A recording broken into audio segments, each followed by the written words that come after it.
오늘 본문에서 사도 바울은 디모데에게 이제 교회의 직분자를 세우는 데 있어서 중요한 원리와 원칙을 가르쳐주고 있습니다.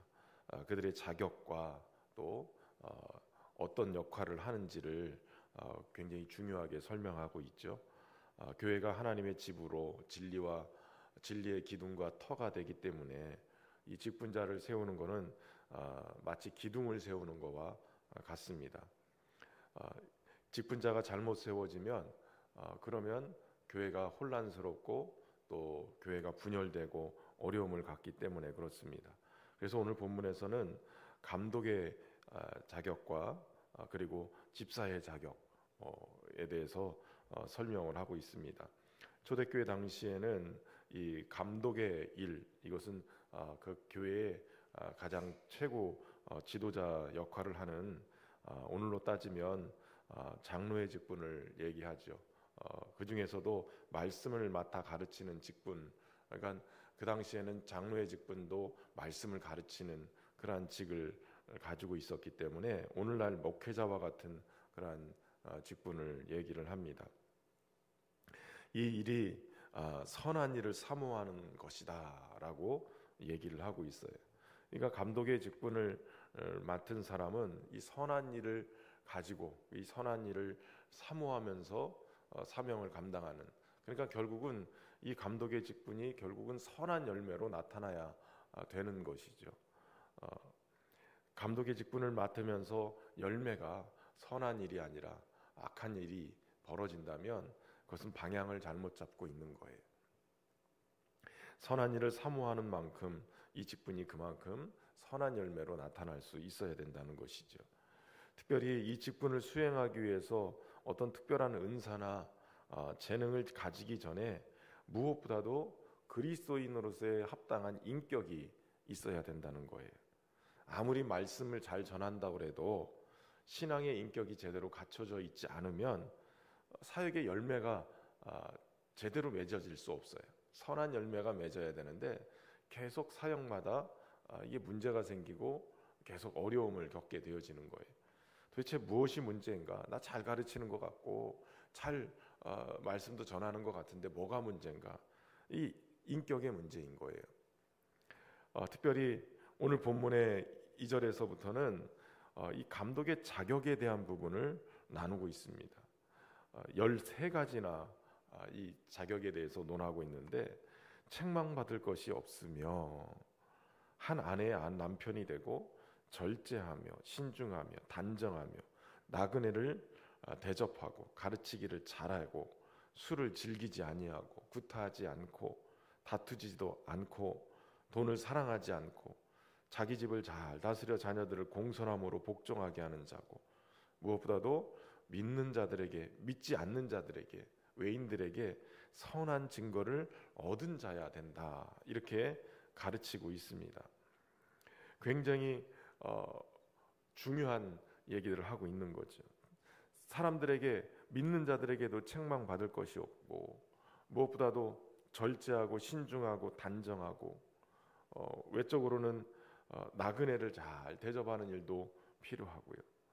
내적으로는 가르치는 일도 잘하지만 술을 즐기지 않냐고, 무엇보다도 구타하고 다투고, 이런 이야기들이 이게 감독의 자격이 너무 기본적인 것도 못 갖추는 거 아니야 할 정도로 우리 너무 기본이 안 돼 있는 거를 지금 기준으로 잡는 거 아니야, 이렇게 느낄 만큼 구타하고 다투는 것, 술을 즐기고 돈을 사랑하는 것, 이게 굉장히 이 정도도 안 되나, 이런 생각이 들지도 모르지만 최근에 뉴스들을 보면 이런 기본도 안 갖춰져 있는 경우도 너무 많은 거예요. 어떻게 보면 일반 성도들도 갖추고 있는 신앙의 인격들을 감독이 못 갖추고 있으면 이건 안 된다는 거예요. 참 이게 굉장히 중요한 거죠. 제가 가끔 우리 교역자들한테도 얘기하는데, 우리 성도들도 새벽 기도하고 성도들도 믿음 생활하면서 기도 생활하는데 목회자들이 그 기본도 못하면 되겠느냐, 이런 얘기를 한 번씩 하거든요. 가만히 생각해 보면 그건 기본인 거예요. 기본. 그 기본에 대한 부분들은 할 수 있어야 되는 거예요. 그래야 책망 정도가 아니라 칭찬을 받고 선한 열매를 맺게 되는 거예요. 무엇보다도 뒤에 부분에도 나오지만 집사의 자격에서도 가정에 대한 얘기를 굉장히 얘기합니다. 한 아내의 남편이 돼야 되고 또 자기 집을 잘 다스려서 자녀들을 공손하여서 복종하게 하는 자야 된다라는 거예요. 가정을 잘 세워야, 그래야 이 자기 집을 잘 다스릴 줄 알아야 교회도 잘 돌볼 수 있게 된다는 거예요. 가정도 못 다스리면서 교회에 와서 그 역할을 한다 그러면 뭔가 잘못되어 있는 거죠. 존경을 받지 못할 뿐만 아니라 그 부분에 대해서 사람들에게 손가락질을 당하고 권위가 세워지지 않기 때문에 그 리더십이 서지지 않기 때문에 문제가 되는 거예요. 그리고 무엇보다도 믿지 않는 사람들에게도 선한 증거를 받아야 된다는 거예요. 칭찬받는 사람이 돼야 된다는 거예요. 그만큼 믿지 않는 사람들이 사회생활 속에서도 주변 사람들이 이 사람을 칭찬해야 교회 지도자급으로 또 교회가 이 사람이 세워졌다라는 것을 인해서 믿지 않는 사람들도 인정하고 그렇게 할 수 있게 되는 거예요. 감독의 직분이 교회의 지도자 위치에 있기 때문에 잘못하면 주님의 영광을 가릴 뿐만 아니라 교회의 부흥을 가로막는 일이 될 수 있어요. 그래서 그 역할을 잘 감당해야 돼. 13가지씩이나 되지만 그것이 기본인 거예요. 기본. 이것은 신앙의 기본이기도 하고 모든 것의 기본이에요. 구타하지도 않고 다투지도 않고 이거는 기본도 안 되는 거죠. 그러니까 이게 굉장히 중요한 거예요. 사람을 때리고 다투고 하는 이 쌈딱 역할하는 분들이 있으면 안 돼. 그래서 기도함으로 자신의 삶에 대한 부분들, 신앙의 인격에 대한 부분들을 깊이 경험을 해야 돼요. 사람이 바뀌느냐, 예수 믿으면 바뀌느냐, 유기성 목사님은 바뀐다고 그래요. 왜냐하면 내 안에 계신 성령님이, 예수 그리스도의 영이신 성령님이 계시기 때문에 그분과의 깊은 사귐과 교제 속에 가면 하나님의 말씀대로 살아내려고 몸부림을 치기 때문에 성격도 바뀐대요. 인격도 바뀌는 거예요. 그게 맞는 거죠. 더 숙성되는 거예요. 변질되지 않고 숙성돼야 깊은 맛을 내잖아요. 여러분, 기도도 깊이 들어가야, 그래야 주님과의 깊은 사귐 속에서 우리의 신앙 안에, 우리의 그 심령 안에 모나고 그리고 어그러졌던 상처들 때문에 이 나타났던 그러한 인격들이, 상처들이 성령께서 이렇게 치유하시면서 회복이 되어져요. 그게 성령의 9가지 열매가 바로 그런 신앙의 인품들을 다시 회복해가는 아주 중요한 열매인 거죠. 그렇기 때문에 감독의 직분을 맡은 사람들은 이 신앙의 인격들을 잘 다듬어야 되는 것이죠. 무엇보다도 오늘 본문의 6절에는 새로 입교한 자는 시키지 말래요. 교만해져서 마귀를 정죄하는 것처럼 사람들을 정죄한다는 거예요. 그러니까 새로 입교된 사람들은 아직 신앙이 완숙이 되지 않기 때문에 잘짓 잘못하면 그 직분 때문에 누군가를 정죄하고 판단하고 하는 일들을 할 수 있는 교만한 모습을 가지고 올 수 있다는 거예요. 교만은 패망의 선봉이에요.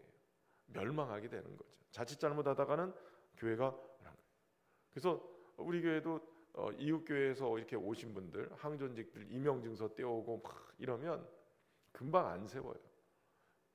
적어도 3년 정도는 교회 봉사생활 어떻게 하고 교우 관계가 어떻게 하는지 이렇게 지켜보는 거예요. 그러다가 협동을 세워요. 임명증서나 이런 절차들이 잘 돼 있고 신앙을 인정할 수 있는 어느 정도 상황이 되면 협동을 세우고, 이분도 협동이 됐다고 금방 또 심으로 전환하지 않아요. 또 2년 정도, 최소 2년 정도를 더 봐요. 봉사 꾸준하게 열심히 하는가. 그래서 5년에서 최소 5년에서 길게는 뭐 10년까지 될 수도 있죠. 정말 봉사 잘하면 5년 이상 되어야 항존직 시무, 그것도 투표를 할 수 있어져요. 그러니까 이 그냥 교회 직분자들 세웠다가는 교회가 흔들릴 수 있기 때문에 그래요.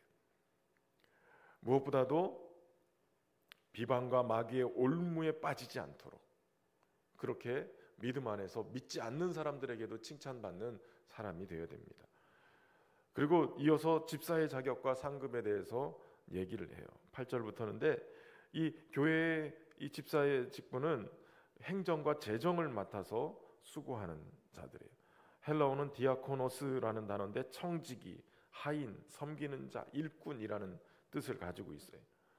8절부터 보면 이들의 자격을 7가지로 얘기하고 있는데 정중하고 일구이연하지 않고 술에 인박히지 아니하고 더러운 일을 탐하지 아니하고 깨끗한 양심의 비밀을 가진 자이고 시험 후 책망할 것이 없는 사람이고 한 아내의 남편이 되어 자녀와 자기 집을 잘 다스리는 자야 된다는 거예요. 여기 중요한 이 정중하다, 이게 매너가 있어야 된다는 거예요. 그냥 승깔대로 팍 하는 이런 분이 아니라 정말 정중해야 돼요. 정중해. 그리고 이 말 저 말 하지 않고 일구이연하지 않고요. 재미있는 것은 여기도 술에 대한 문제가 나와요. 술을 감독의 자격은 즐겨하지 않지만 여기는 인박히는 거예요. 중독하면 안 된다는 거예요. 알코올 중독 걸리면 안 되는 거죠. 그리고 더러운 일을 탐하는 것, 당시에 에베소나 이런 곳에는 신전 여사제들이 창녀의 역할을 했기 때문에 그런 것들이 일반적으로 너무 많은 그런 문화였기 때문에 이거 하면 안 된다는 거, 매춘행이나 이런 거 하면 안 된다는 거죠. 저는 눈에 확 들어온 게 깨끗한 양심의 믿음의 비밀을 가진 자여야 한다는 거예요. 여러분, 깨끗한 양심, 이게 양심이 깨끗하다라는 것이 어떤 정직하다라는 의미도 있겠지만, 여러분, 우리의 심령이 깨끗하다는 것은 하나님을 보는 자들이라는 거예요. 심령이 깨끗하다는 얘기는 그저 마음이 여러 갈래로 나눠져 있지 않고 하나님 한 분만을 향해서 집중하고 있다는 거예요. 그런 자들이 하나님을 보기 때문에 믿음의 비밀을 가진 자예요. 여러분, 여기서 중요한 건 믿음의 비밀이라는 것은 어떤 신령한 세계, 영적인 은사적인 어떤 그러한 환상을 보고 뭐 이런 어떤 은사적인 차원에서의 신령한 믿음의 비밀을 얘기할 수도 있지만, 믿음의 비밀은 곧 예수 그리스도시거든. 예수 그리스도를 깊이 경험하는 자들, 더 깊이 아는 자들, 그런 자들이 되어야 한다는 거예요. 여러분, 제가 볼 때는 집사의 직분이 감독의 직분보다 더 은혜로운 것 같아요. 감독의 직분이 기본인데 집사의 직분은 이게 신령한 은혜 안에서 믿음의 비밀까지도 간직한 자야 된다는 거. 이곳에 계신 분들이 그런 은혜 속에 있기를 주의 이름으로 축원합니다. 그리고 시험을 해서 테스트를 해서 책망할 것이 없으면 집사의 직분을 맡기라고 그래요. 테스트를 거쳐야 된다는 거예요. 테스트를 거칠 때 이분들이 이런 상황에 처해 보기도 하고 저런 상황에 처해 보기도 하고 그랬을 때 여전히 한결같은 믿음을 갖고 한결같이 이 집사의 직분으로서의 청직이 섬기는 일꾼으로서의 역할을 제대로 감당하는지 체크해 보면서 집사의 직분을 맡기라는 거예요. 그랬을 때 교회가 든든히 서가게 되죠. 여기 또한 한 아내의 남편이 돼서 자녀와 자기 집을 잘 다스리는 자, 가정을 잘 다스리는 자가 되어야 된다는 거예요. 여기 또 중요한 것은 여자들도 여집사에 대한 부분들도 얘기하고 있어요. 4가지를 얘기하는데 정숙하고 모함하지 아니하고 절제하고 모든 일에 충성된 자, 11절에 그렇게 얘기하고 있죠. 정숙하고 앞에 정중하고라는 의미하고도 비슷합니다. 그러나 정결하라는 의미가 더 담겨져 있어요. 근데 여기 하나 중요한 게 모함하지 말라는 거예요. 모함. 왜 모함할까요? 이게 시기와 질투가 일어나는 것이 이 여성도들의 특징이기도 하는 것 같아요. 남자들보다 제가 이게 그런 어떤 한쪽으로 치우치는 사람은 아니지만 목회를 하면서 계속 지켜보면 남자들이 모함하는 건 거의 없는데 여자들은 모함하는 일을 가끔 하더라고요. 이 동네 말고 저쪽 동네. 가끔. 가만히 보면 이게 진실에 대한 얘기를 해도 감정이 상하면 진실을 받아들이지 않아요. 이게 이렇게 돼서 이게 진실입니다라고 얘기해도 감정이 상하면 이 부분을 전혀 받아들이지 않아요. 그래서 여성은 이 감정의 영향을 많이 받는구나라는 것을 목회를 하면서 알아요. 근데 어느 날 보면 그 부분을 합리화시키기 위해서, 감정을 합리화시키기 위해서 모함하는 일이 벌어져요. 진리를 왜곡시키는 일도 벌어지더라고요. 그래서 분란이 일어나요. 서로 억울하다는 사람만 있어요. 그래서 이 부분이 교회 안에서 이 모함하는 일이 없어야 돼. 그래야 교회가 평안하여 든든히 서갈 수 있게 됩니다. 무엇보다도 이 집사의 상급은 아름다운 지위를 얻게 되고 그리스도 예수 안에 있는 믿음의 큰 담력을 얻는 은혜를 입게 되는 거예요. 믿음에 믿음을 더하여지는 큰 믿음의 역사가 일어나게 된다는 거예요. 이렇게 재직들, 특별히 지도자들을 잘 세워야 되는 이유는 진리의 기둥과 터인 교회가 잘못 세웠을 때 문제가 되고 허물어질 수 있기 때문에 그래요. 그러나 우리가 모든 이 자격과 조건, 리더십, 목회자의 어떤 목회 속에 오늘 사도 바울은 마지막으로 예수 그리스도에 대한 이야기를 해요.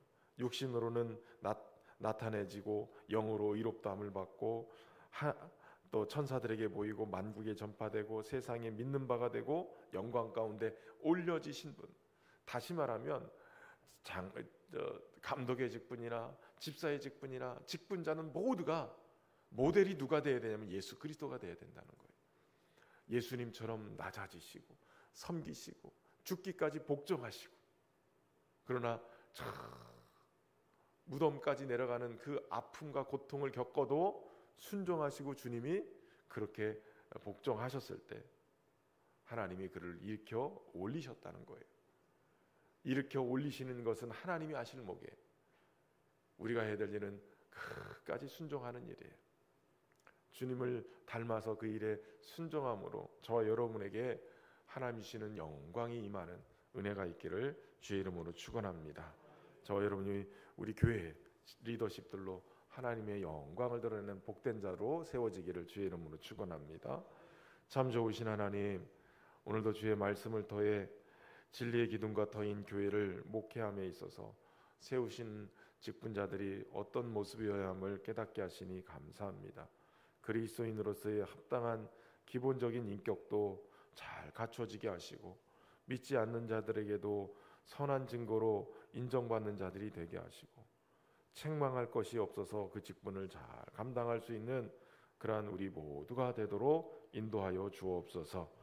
무엇보다도 주의 몸된 교회에 세운 우리 항존직들과 또 재직들 모두를 하나님 은혜 안에서 붙드셔서 선한 증거들이 되고 하나님의 영광을 드러낼 수 있는 귀한 모습이 있도록 인도하여 주옵소서.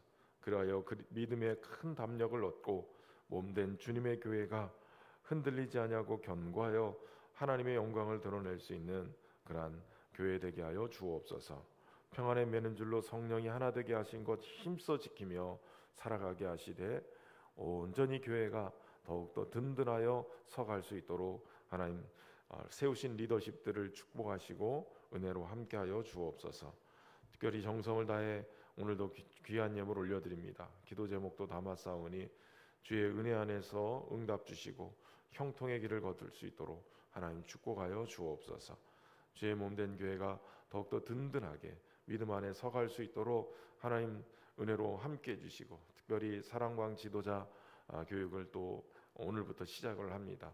하나님 사랑광들마다 하나님 은혜로 넘치게 하시고 주님과 함께하는 그런 행복한 시간들이 되도록 축복하여 주옵소서. 다음 세대들을 하나님 은혜로 붙잡아 주셔서 하나님 점점 우리 어린이들이 없어지는 또 지역의 많은 젊은이들이 떠나가는 우리 거제의 상황 속에서도 하나님 은혜를 베풀어 주셔서 교회 학교의 아이들이 넘치는 역사가 있도록 인도하여 주옵소서. 우리의 다음 세대들이 믿음 안에서 잘 길러져서 다니엘과 세 친구처럼 느헤미야처럼 스룹바벨처럼 하나님의 에스더처럼 놀라운 믿음의 세대들이 준비되어져 갈 수 있도록 은혜로 함께해 주옵소서. 청소년부와 청년부 이제 수련회들이 있습니다. 하나님, 젊은 시대에 하나님을 경험하고 저들이 믿음으로 결단하는 은혜의 역사들이 있도록 하나님 축복하여 주옵소서. 오늘도 주의 은혜 가운데 주님과 동행하는 복된 은혜가 있기를 간절히 소망하며 예수님의 이름으로 기도하옵나이다. 아멘.